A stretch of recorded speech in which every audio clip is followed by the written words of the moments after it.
السلام علیکم دوستو، آج میں آپ کے سامنے حاضر ہوں ایک نئی ویڈیو کے ساتھ۔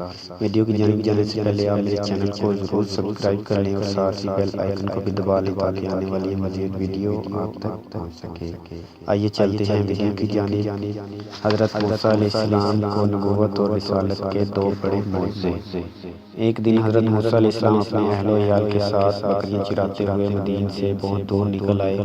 وہ رات ٹھنڈی تھی۔ سامنے کی وادی ایمن پر ایک چمکتا ہوا شعلہ دیکھ کر حضرت موسیٰ علیہ السلام نے اپنی بیوی سے کہا، تم یہاں رک جاؤ، مجھے دور روشنی نظر آ رہی ہے، میں وہاں سے آگ لے آؤں گا تاکہ سردی سے محفوظ ہو جائیں۔ حضرت موسیٰ علیہ السلام روشنی کی طرف بڑھے۔ جب وہ آگ کے قریب پہنچے تو ایک آواز آئی، اے موسیٰ، میں تیرا پروردگار ہوں، اپنی جوتی اتار دے، تو طور کی مقدس وادیوں میں کھڑا ہے۔ میں نے تجھے اپنا رسول بنایا اور پیغمبری کے لیے تجھ کو منتخب کر لیا ہے۔ جو کچھ وحی کی جاتی ہے اس کو کان لگا کر سن۔ حضرت موسیٰ علیہ السلام نے خدا کی اس آواز کو سنا۔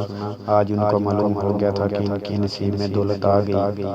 وہ خوشی سے پھولے نہ سمائے۔ اے موسیٰ، تمہارے سیدھے ہاتھ میں کیا ہے؟ پوچھا گیا۔ اے پروردگار، یہ میری لاٹھی ہے، بکریاں چراتے ہوئے مجھے اس کی ضرورت پڑتی ہے، اپنی بکریوں کے لیے پتے جھاڑتا ہوں۔ ارشاد ہوا، اے موسیٰ، اس لاٹھی کو زمین پر ڈال دے۔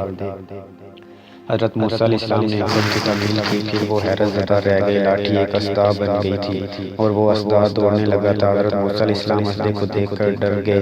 ارشاد ہوا، اے موسیٰ، ڈرنے کی ضرورت نہیں ہے، اسے پکڑ لو، ہم اسے اصل حالت میں لے آئیں گے۔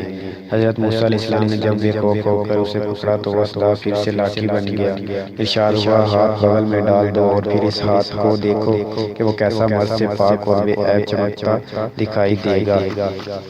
حضرت موسیٰ علیہ السلام کو یہ دوسرا معجزہ عطا ہو گیا تھا۔ حضرت موسیٰ علیہ السلام کی نبوت اور رسالت کے دو بڑے معجزے عطا کر کے حکم ہوا کہ فرعون اور اس کی قوم کو راہ ہدایت دکھاؤ، بنی اسرائیل کو غلامی سے نجات دلاؤ۔ دوستو، ویڈیو اچھی لگی ہو تو ویڈیو کو لائک اور شیئر ضرور کیجیے گا اور دوسروں تک ضرور پہنچائیے گا اور چینل کو ضرور سبسکرائب کیجیے گا۔